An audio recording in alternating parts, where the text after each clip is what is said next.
మరో breaking news చూస్తున్నాం. Israel, Iran పరస్పరం భీకర దాడులు చేసుకుంటున్నాయి. ఇరాన్ రక్షణ శాఖ ప్రధాన కార్యాలయంతో పాటు గ్యాస్, చమురు శుద్ధి కర్మాగారాలపై ఇజ్రాయెల్ భారీగా దాడులు చేసింది. క్షిపణి దాడులపై టెహ్రాన్ దద్దరిల్లిపోయింది. ఇరాన్ క్షిపణులు ఇజ్రాయెల్లో భారీ విధ్వంసం సృష్టిస్తున్నాయి. పశ్చిమ ఆసియాలోని అమెరికా సైనిక వైమానిక స్థావరాలు తదితరాల జోలికి రావద్దని ఇరాన్ను ట్రంప్ తీవ్రంగా హెచ్చరించారు. వాటిపై దాడులు చేస్తే కని విని ఎరగని రీతిలో సైనిక శక్తిని ప్రయోగించి ఇరాన్ను తుడిచిపెట్టేస్తామని హెచ్చరించారు. తక్షణం దిగొచ్చి తమతో అణు ఒప్పందం చేసుకుంటేనే దాడులు తగ్గుముఖం పడతాయని పునరుద్ఘాటించారు.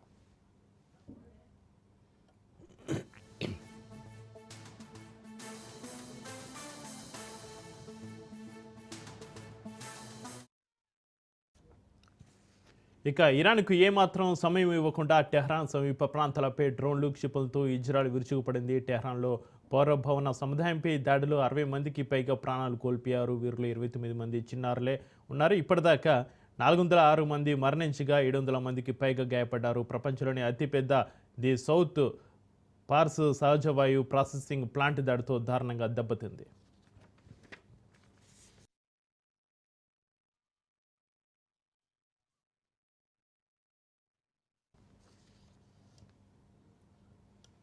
ఇక ఇరాన్ కూడా ఇజ్రాయెల్పై విరుచుకుపడింది. యుద్ధ విమానాల ఇంధన తయారీ కేంద్రాలపై మిస్సైళ్లు ప్రయోగించింది.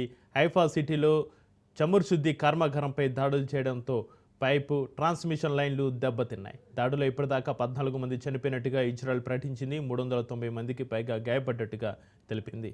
ఇక టెల్ ఆవిన్ అంతర్జాతీయ విమానాశ్రయాన్ని వరుసగా 3వ రోజు మూసేశారు. టెల్ ఆవిన్ వీధిలో కుప్పకూలిన భవనాలు, కూలిపోయిన కార్లు, బద్దలైన కిటికీలు, తలుపులు దర్శనమిస్తున్నాయని అసోసియేటెడ్ ప్రెస్ రిపోర్టర్ తెలిపారు. టెల్ ఆవివ్కు దక్షిణాన బాటియాం ప్రాంతంలోని 8 అంతస్తుల అపార్ట్మెంట్ క్షిపణి దాడిలో ధ్వంసమైంది. ఈ ఘటనలో 7గురు చనిపోగా 35 మంది జాడ గల్లంతైంది. పలువురిని రెస్క్యూ బృందాలు శిథిరాల నుంచి కాపాడాయి. ఇక ఇజ్రాయెల్, ఇరాన్ పరస్పర భీకర దాడులకు సంబంధించి మరింత సమాచారాన్ని మా ప్రతినిధి మహేందర్ రెడ్డి ఫోన్లో అందిస్తారు. మహేందర్. ఇజ్రాయెల్, ఇరాన్ మధ్య భీకర యుద్ధం అయితే చెప్తుంది. పరస్పర దాడుల కారణంగా తీవ్ర ఉద్రిక్తత చోటు చేసుకుంది. మరి ఇజ్రాయెల్ ప్రధాని బెంజమిన్ నెతన్యాహు సంచలన ఆరోపణలు కూడా చేశారు. అమెరికా అధ్యక్షుడు ట్రంప్ ను ఇరాన్ చంపాలని చూస్తుందని చెప్పుకొచ్చారు. దీంతో ఆయన వ్యాఖ్యలు చాలా హాట్ టాపిక్ గా కూడా మారాయి. ఇజ్రాయెల్ ప్రధానమంత్రి నెతన్యాహు మాట్లాడడం, మరి ఇరాన్ కు ఒక నంబర్ 1 శత్రువు అమెరికా అధ్యక్షుడు ట్రంప్. మరి ఇరాన్ తో జరిగిన నకిలీ అణు ఒప్పందాన్ని ట్రంప్ రద్దు చేశారు. ఇందులో ట్రంప్ నిర్ణయాత్మక నాయకుడు. తన అణు కార్యక్రమాన్ని ముప్పుగా ట్రంప్ ను ఇరాన్ గుర్తించింది. అందుకే ట్రంప్ లేకుండా చేయాలని ఇరాన్ భావిస్తుంది. ఇప్పటికే 2 సార్లు ట్రంప్ ను హత్య చేసేందుకు ప్లాన్ చేసింది.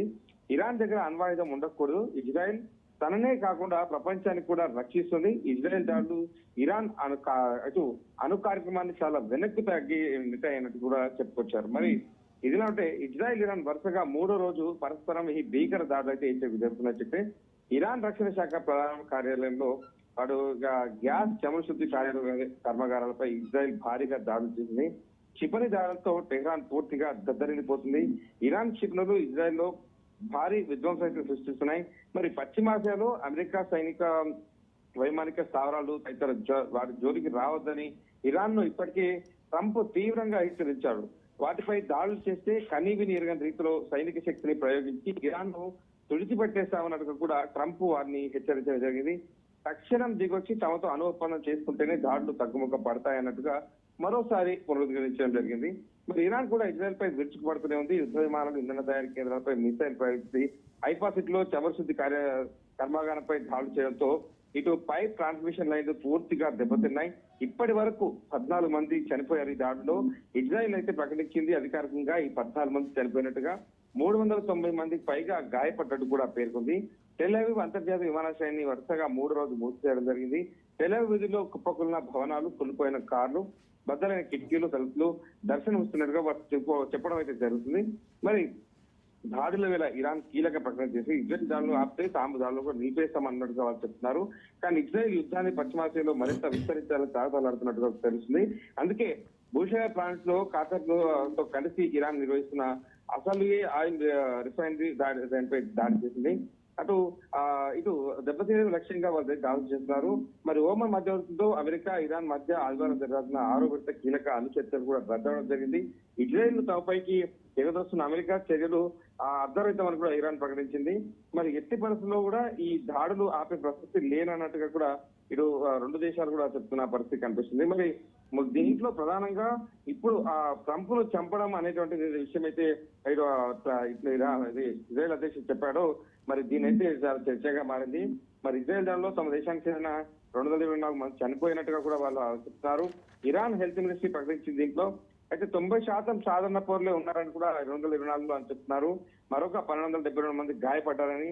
కాగా న్యూక్లియర్ సైట్లను లక్ష్యంగా చేసుకుని గత శుక్రవారం ఇజ్రాయెల్ దాడులు ప్రారంభించింది. ఇరాన్ సైనికాధికారులు న్యూక్లియర్ సైంటిస్టులను హతమారుస్తూనే ఉంది. అటు ఇరాన్ దాడుల్లో 14 మంది ఇజ్రాయెల్ పౌరులు కూడా చనిపోయినట్టు సమాచారం తెలుస్తుంది. మరి ఇజ్రాయెల్ దాడులకు ఇరాన్ రాజధాని పూర్తిగా కాలైపోయినప్పటికీ ఇజ్రాయెల్ ఇరాన్ యుద్ధం నేపథ్యంలో ఇరు దేశాల్లో అమాయక ప్రజలు ఇబ్బందులకైతే ఎదుర్కోక తప్పట్లేదు. ఇప్పటికే ఇజ్రాయెల్ అధ్యక్షుడు చెప్పారు, మా యుద్ధం ఇరాన్ పైన, అది ఇరాన్ లో ఉన్నటువంటి ఒక నియంత్రణ పైన తప్పితే ప్రజల పైన కాదు అనేటట్టుగా కూడా ఇజ్రాయెల్ అధ్యక్షుడు చెప్పడం జరిగింది. మరి ఈ ఇజ్రాయెల్ మిసైళ్లతో విరుచుపడుతూ నగరం ఖాళీ అవుతున్న పరిస్థితి కనిపిస్తుంది. Right, thank you Mahender.